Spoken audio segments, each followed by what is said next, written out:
And everybody asks, why Slavic Village? I could start this answer 10 different ways. Former resident of the neighborhood, I grew up in the house across the street from the building we're sitting in here. My family owns Fortuna Funeral Home next door. I am a resident of Slavic Village, but I'm also a yoga teacher and mental health advocate. I'm known for doing headstands and helping out around the community. I was born and raised right here in Slavic Village, right on Fleet Avenue. My parents still live in the same house that my mom moved to, basically when she came here from Poland, when she was 13 years old. I grew up on the south end of Slavic Village. I'm actually a city planner now, so I plan for the southeast side, the central east side of Cleveland. So I live in the area, and I've been here since 2001. I have also lived over on 55th and Fleet, and I lived there for 3 years prior to buying my home off of Warner Road. I was born in Slavic Village, down at like Forest City area off Independence Road, and I just moved up here on McBride Avenue, where I've been for the last 50 years. So I'm Crystal Sierra. I'm the Neighborhood Planning Director for Slavic Village Development. I've been with the organization for going on 5 years. I've been on the board just about 12 years, and our major focus is stabilizing Slavic Village in a manner that allows all the present residents to stay here in Slavic Village and then hopefully recruit new people to come to Slavic Village. For a couple years, I looked for a building to house my personal collection of art. I have about 700-piece collection of stuff. And my ambition was not to start a museum, it was not to have a theater, it was not to do any of the things that I'm currently doing. And then I walked into the Carnegie Library on Broadway. And within 5 minutes, I said to the person who was my real estate representative, I want to buy this building. She told me I was out of my mind, the neighborhood was all wrong, the building was in terrible shape, it would cost me a fortune. She had a million reasons why I shouldn't be here. But I loved the building, and the building spoke to me so loudly and so strongly that I just said, no matter what, I'll just figure it out. Slavic Village works in 3 primary buckets: housing, commercial or business development, and community engagement, civic empowerment. I started Fleet Village Gardeners like 3 years ago. We maintain all the raised beds on Fleet. Well, right now I'm trying to open up Fleet Garden Center. So with Crystal's help and Tuba and everybody at SVD there, I got 100% support from them. Like, we work with the Green Team. Through the Green Team, we got involved with other organizations like Western Reserve Land Conservation. We got Village Gardeners. We got involved with PB Clee. We go around the neighborhood, we clean up trash, we help people who need our help. We just make the neighborhood look nicer, and we just try to improve the neighborhood at the most of our ability. There's a couple pieces, like we have a chess piece over here that is a student's 3rd piece. I have this hanging rainbow piece that you can see when you walk by. That is a student, and it starts off, it's actually a pyramid, and it curls so that if you really care to know him, you will walk up to it and you will unfurl it and spend time, right? So it's experiential. When I started Village Gardeners, there was a group of ladies, and I didn't want us to wear the green vest or the orange vest. I didn't want to look like every city employee. I wanted to be different. And I was on Amazon shopping for safety vests, and pink popped up. And I go, that's what we're going to do. And I brought that up to the ladies, like, oh, I'm not wearing pink. I go, well, then you wear the green and I'll wear the pink. So when I bought a dozen pink vests, and they all said, oh, we like the pink. So now wherever anybody sees us, they know we're the Village Gardeners and we wear pink. So now everybody knows when they see pink, they know it's the Village Gardeners. And then by buying the land, we're going to paint the curbs pink, paint the lines in the parking lot pink. So pink's going to be our trademark. Because with Slavic Village Development's Green Team, everyone who's a member of it lives here in Slavic Village. So it really gives us a sense of community. So not only amongst ourselves, but we're working in an area where we live and trying to better stuff for our neighbors that we work with. So when I'm upstairs in this beautifully renovated office space above the Philomena Bake Shop, being up there with my windows open over this community garden next to me and seeing cars come in and out and people coming and getting their bakery, it's my little pocket, and I want to help that grow however I can, in any capacity. I partnered with Slavic Village Development. I believe it was 2022 when I did a park cleanup. I was awarded a mini grant.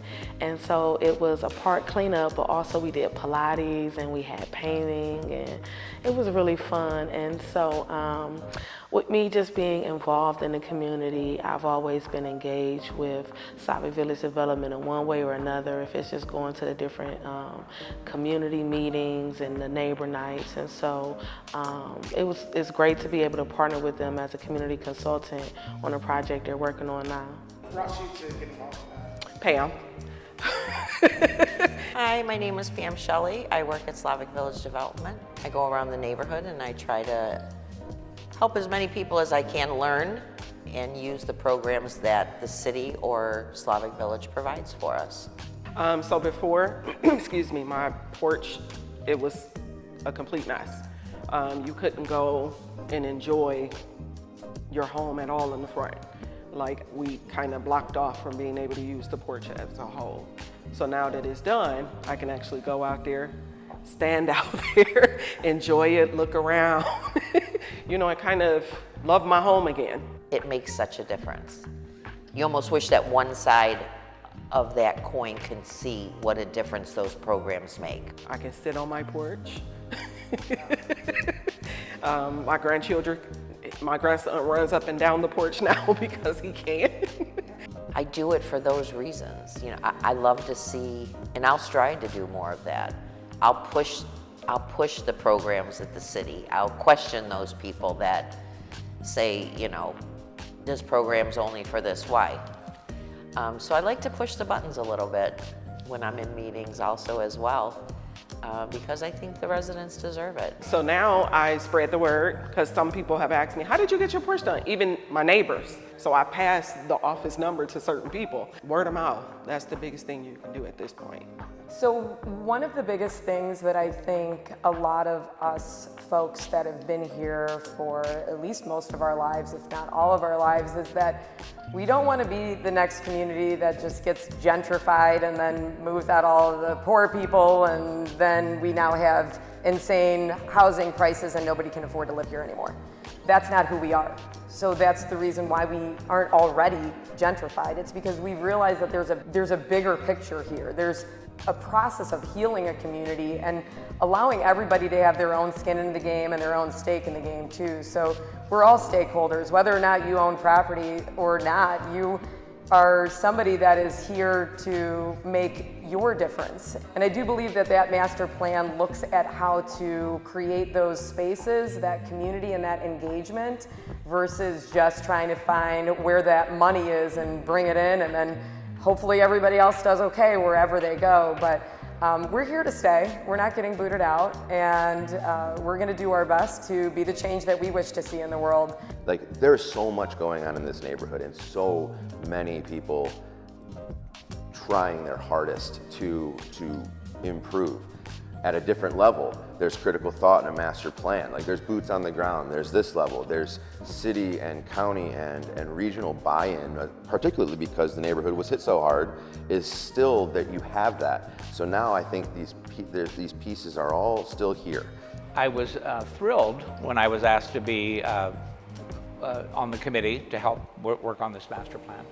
And then I was also thrilled when I met the people who were putting it together and I listened to the work that had been done in advance. I come from a place where we wrote a master plan every year and none of them ever went anywhere.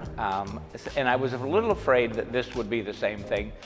This one, though, I think has so much reality in it, and the way it was approached, the number of interactions with the people who actually live here are so important. So many times bureaucrats write a master plan for you and they never work, ever, ever, ever. And I can say that Chad and his team and all the people we've worked with, Slavic Village Development, have really gone out of their way to embrace the community and the participants that this really will affect. I'm glad that Slavic Village Development and so many other local stakeholders, including the city and CSU and RTA, have bought into the value in this area and the need to revitalize, to just bring back vibrancy and the appreciation and internal pride in this neighborhood. And so what the master plan does for us, it becomes a unifying area. Doesn't mean it won't change as we go forward, but at least we all can go, I can see the light at the tunnel a little bit. For the Slavic Village team, it wasn't enough to just do a survey or host a meeting. We wanted our residents and our community, our stakeholders, to be able to get their hands wrapped around this plan, to put together a 37-member steering committee body that included like elected officials, included city departments, included residents, institutions in our neighborhood. So from last summer, 2025 to late spring of 2026, we were, letting people tell us what they wanted to see and areas that we could improve. Some youth actually engaged at the meetings. It wasn't just people that have been politically active for most of their lives. It was also people that were young that are looking to be active in this space and actually contribute to changing their community and change the Slavic Village for the future, which was encouraging to see. We also at that time put together the community consultant team, who were on the ground, sort of, I would say, live wire to resident feedback. I think that is great because I don't just work with Slavic Village Development, I actually live in this neighborhood, so I'm invested into the project, and to see that they are held accountable to the work that they're doing and that they continue to move forward with everything. So it's really exciting for me to be able to have that inside look into it. It was good to see feedback coming from the northeastern part of the neighborhoods, like Hyacinth area, but then also receiving feedback from people that live in like Mill Creek or Warner Turney area, the Fleet area as well, Harvard and 79th. Like we had a lot of interaction. So we had a lot of feedback from all sides of the community, so everyone was heard. So it was a lot of legwork, right? Introducing it to the residents, making them believe in the plan, making them believe that this could happen. And I think throughout the process, seeing us always there, seeing the organization involved, I think it made them believe that this could be true, that this could be how we could be. I have no intentions on going anywhere. I plan on being where I am. So now, whatever investments that they have, I'm ready to see. I think that as I see a community building, it gives me a lot more faith and hope for what's here. And it's weird to say, but it doesn't sound like a lot, but I've seen the numbers growing. I'm seeing people join the different groups and things and trying to help. I see the sign-up sheets where people are writing their names down, and I'm so thrilled. And I mean, I've lived in a lot of other places where that wasn't a part of the area, and this is drawing the community in for something to do together to make it better for everybody. I think that helps to build momentum. So I really enjoy seeing that I made a difference in this neighborhood. We are just getting started with engagement. We have this plan now, and we're gonna continue to talk about it and continue to work at it. And so I really see it as a springboard for the future. I envision Slavic Village becoming its own hub, just like Tremont, where people, they walk up and down the street and they can get all of their needs and most of their wants right here in our community.